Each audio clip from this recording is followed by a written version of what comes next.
Et pour finir, je voudrais vous montrer quelques modes de jeu et techniques spécifiques au violon. Alors, on dit que le violon est un instrument à cordes frottées, mais en fait, si au lieu d'utiliser l'archet, on pince les cordes donc, avec le doigt, donc on peut obtenir un son différent. Donc on dit en pizzicato, voilà, donc des pids.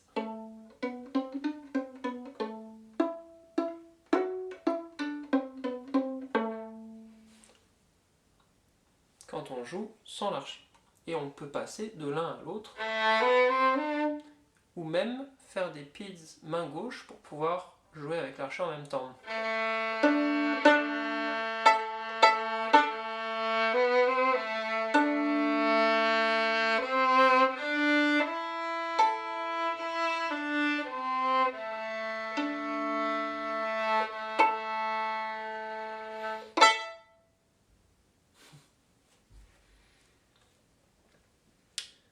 Et alors, une façon particulière de faire ces pizzicato, on dit un Piz Bartók, donc du nom du compositeur,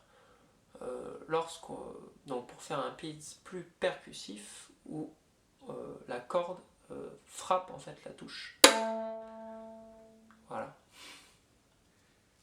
Donc, bien sûr, il y a le jeu arco, donc avec l'archet.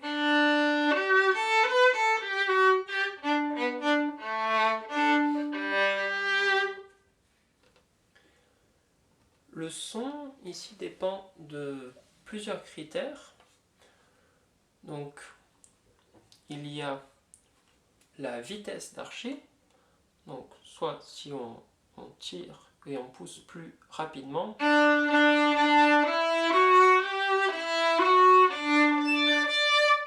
ou plus lentement.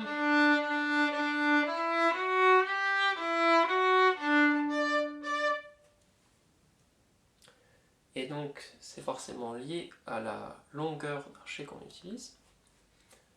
Donc, il y a la pression, plus ou moins fort.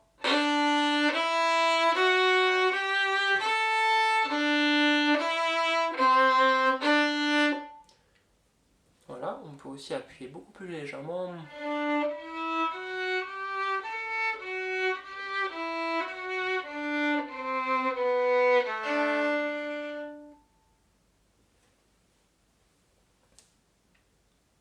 Et enfin, le point de contact.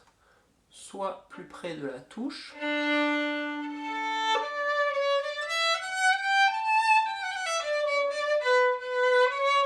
ou plus près du chevalet.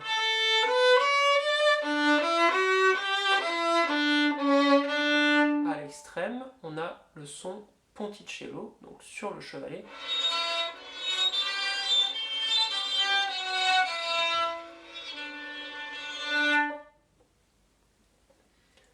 Et donc ces trois facteurs, donc le point de contact, la pression d'archet et la vitesse d'archet, en fait ils jouent ensemble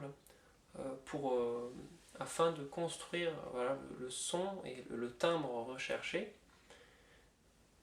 Et donc souvent, par exemple pour avoir un son très doux, on va jouer plutôt près de la touche et avec peu de pression. Et on peut quand même nourrir le son avec un peu de vitesse d'archet. Là, ça va paraître un peu plus flottant. Au contraire, on peut avoir un son plus concentré, donc avec moins de vitesse d'archet, et souvent plus près du chevalet, pour que ça sonne suffisamment bien.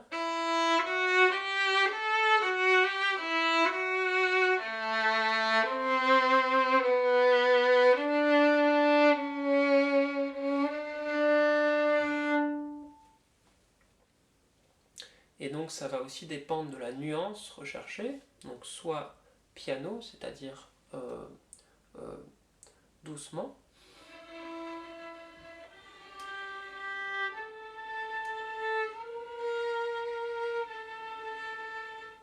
ou alors fort.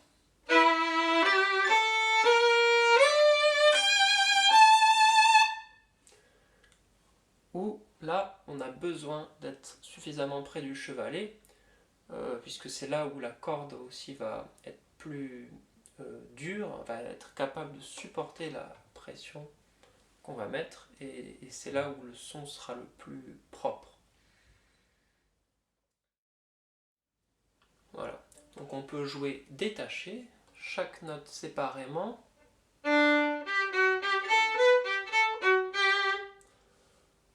ou legato, c'est-à-dire plusieurs notes dans le même archet.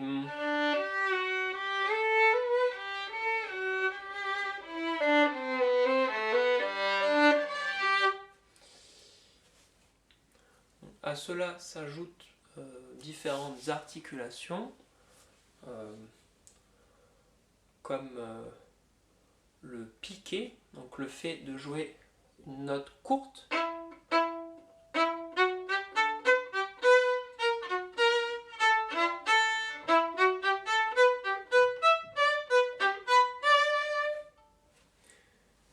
alors que donc, si on ne fait pas le piqué, ça change complètement le caractère, bien sûr.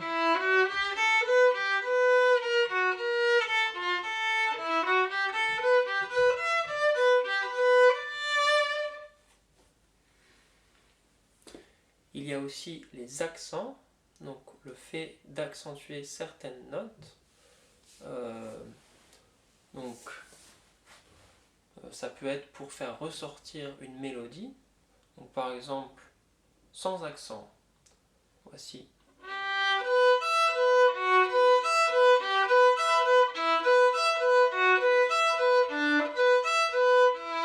Et avec les accents, on va entendre davantage la mélodie.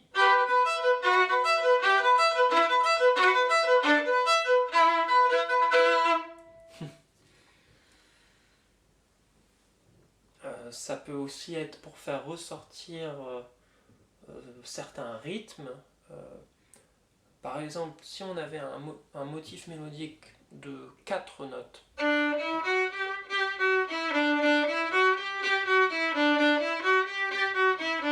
donc on entend le groupe de 4, mais si on décale les accents, on peut entendre un autre rythme.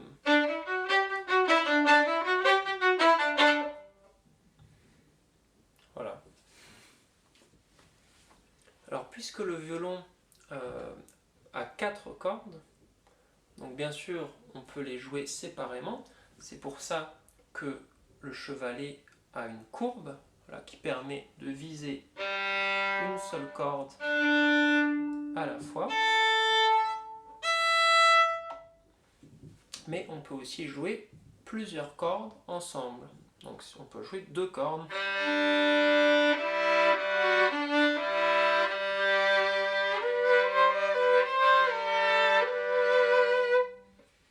Voilà, donc ça permet d'avoir un bourdon par exemple dans les graves, mais on peut aussi mettre des doigts sur les 2 cordes.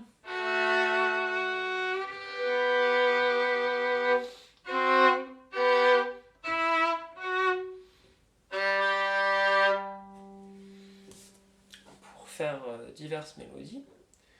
Et donc des compositeurs ont usé déjà de ce subterfuge pour pouvoir jouer 2 mélodies distinctes par un seul violoniste.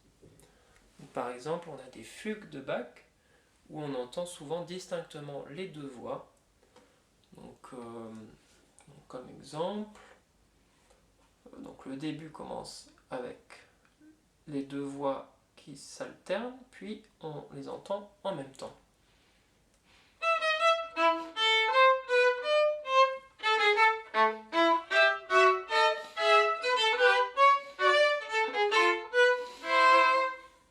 Et encore plus tard, dans la suite, ça c'est encore plus flagrant, puisque donc, si je joue séparément les voix, il y en a une qui fait la mélodie,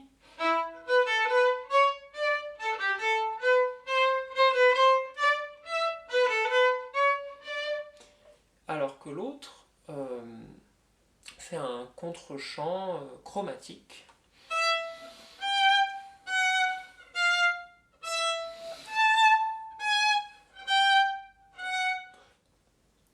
Et donc ensemble, cela donne...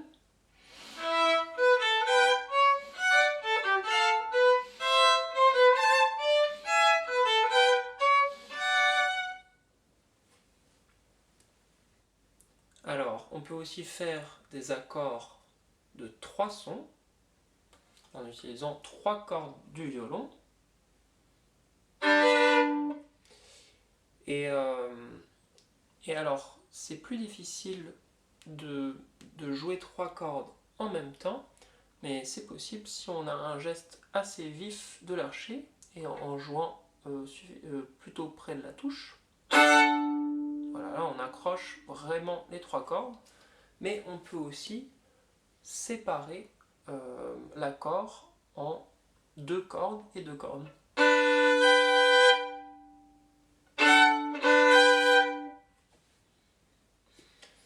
Et donc,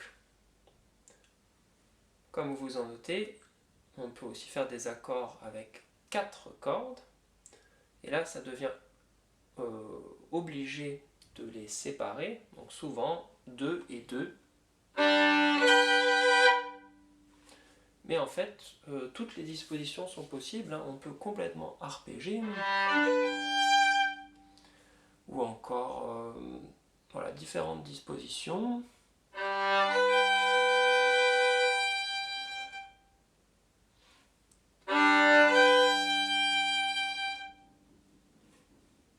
Ou avec différentes vitesses aussi. Et c'est très rare, mais rien ne nous empêche de faire dans l'autre sens aussi des cordes aiguës vers les cordes graves. Surtout si on a besoin de tenir une corde grave à la fin de l'accord, pourquoi pas.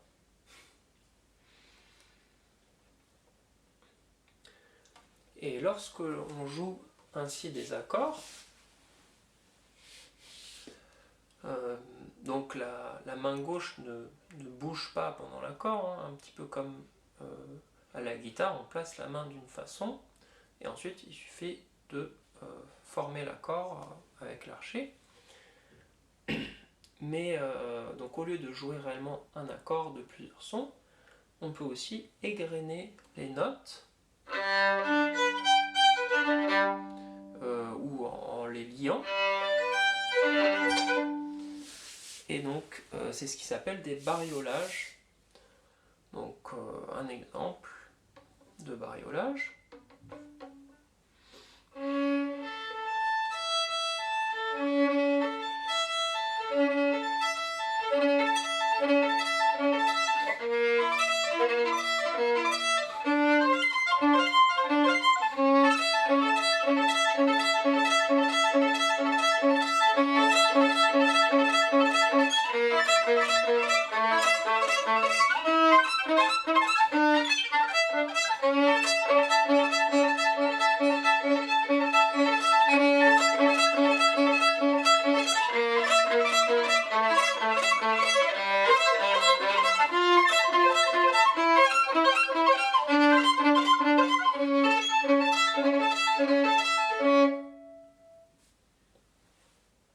Donc ça permet de...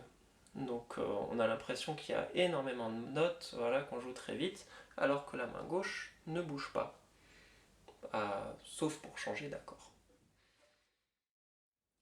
Donc tout à l'heure, on avait parlé des différents modes de vibration des cordes et des harmoniques qui composent un son riche, voilà. Eh bien, il se trouve que on peut faire ressortir ces harmoniques présentes dans le son. Déjà rien que si on joue Ponticello,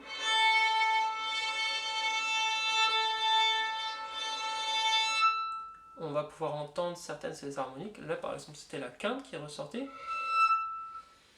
donc c'est-à-dire le troisième mode vibratoire.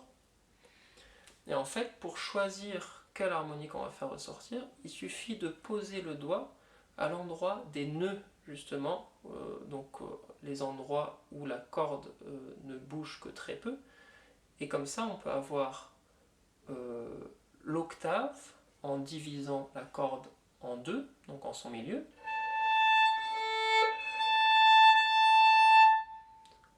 Si on la divise en 3, donc on aura la quinte redoublée à l'octave. Donc voilà, au niveau du tiers de la corde, ça peut être l'autre tiers aussi, hein. Ça fonctionne de la même façon. Si on la divise en 4, on va avoir la note 2 octaves au-dessus.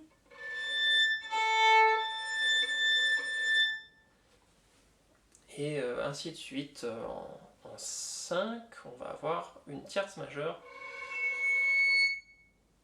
Voilà, et on peut comme ça entendre toutes les notes.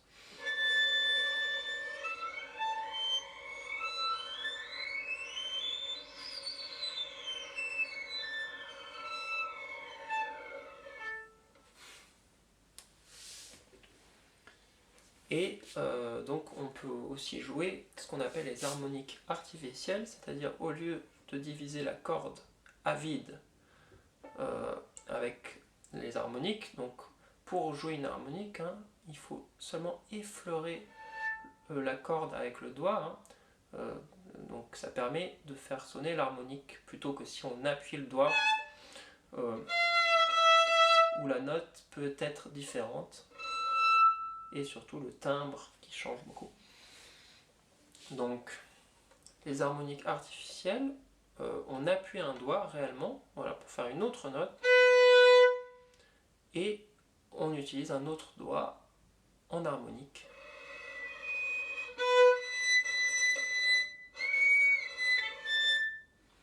Donc voilà, pour reprendre un peu la mélodie du fratresse, donc on a aussi ce passage en harmonique.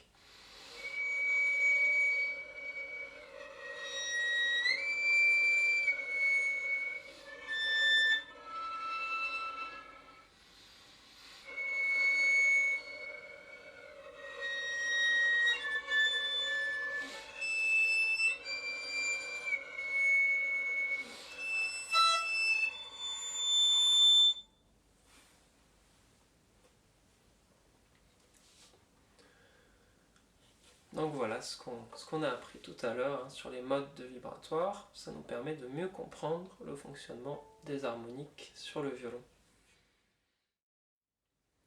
Ensuite, il y a un tas de considérations stylistiques, hein, donc de façon de jouer, comme on l'a vu, avec le point de contact et tout ça, pour être dans le bon style.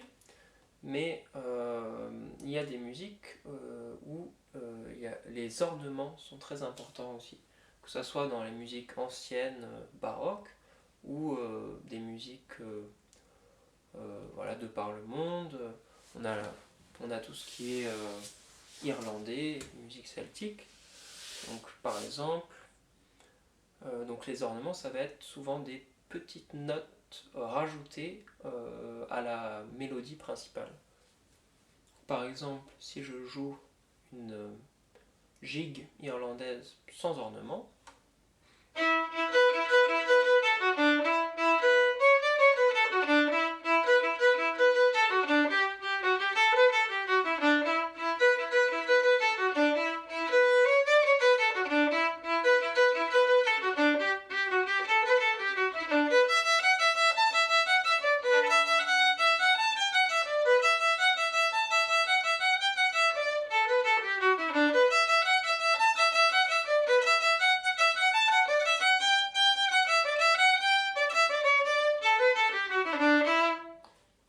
et maintenant avec les ornements,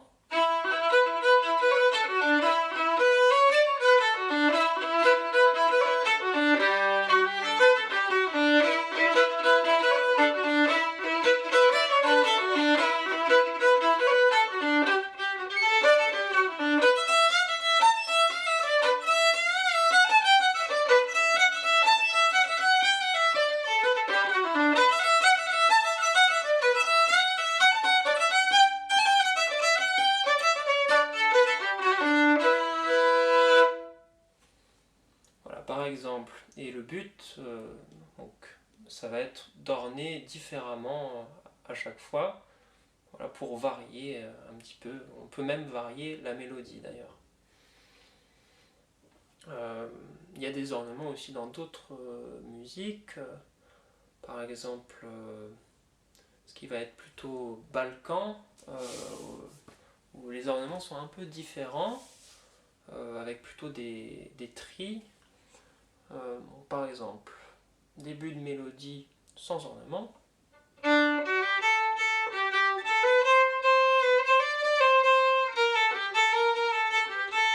Ensuite.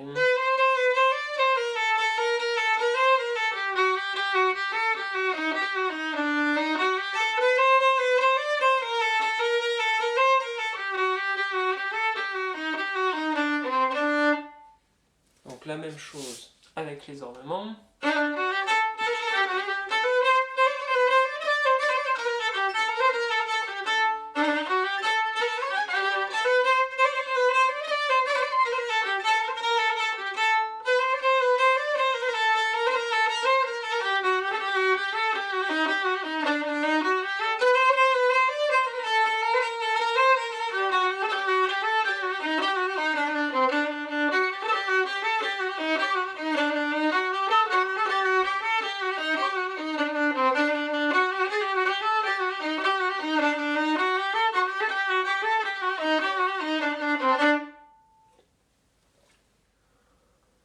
Donc voilà pour les ornements. Et ah oui, dernière chose, le violon n'a pas de fret comme la guitare, donc c'est à la fois une difficulté puisqu'il faut construire la note et poser le doigt au millimètre près pour avoir la note juste, et à la fois ça permet aussi des libertés, donc c'est beaucoup plus facile de faire des glissades audibles d'une note à une autre.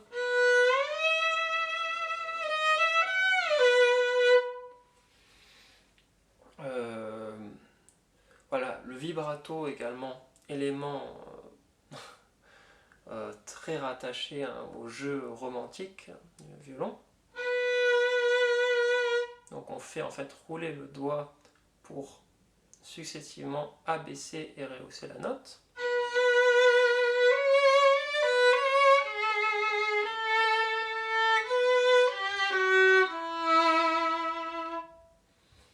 Et donc voilà, ça permet de créer davantage d'expression et on peut en plus adapter la vitesse et la largeur du vibrato à nos envies.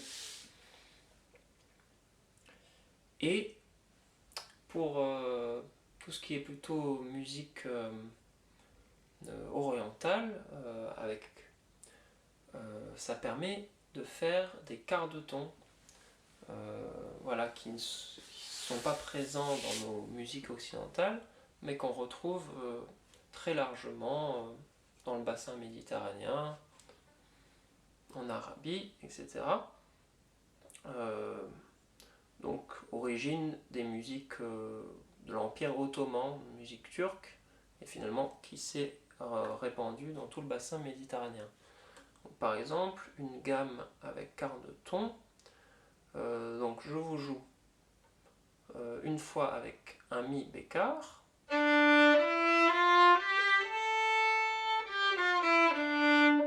donc si on joue le mi bémol, ça va donner.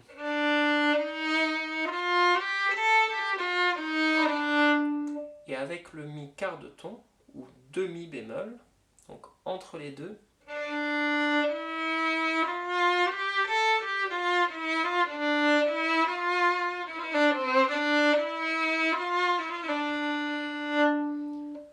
donc voilà, ça fait vraiment un son particulier. Quand on n'est pas habitué, on a l'impression de jouer faux. Voilà, donc une courte mélodie sur ce mode de Baiati en Ré.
voilà, cette vidéo touche à sa fin.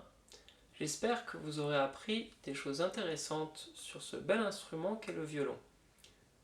Bonne musique!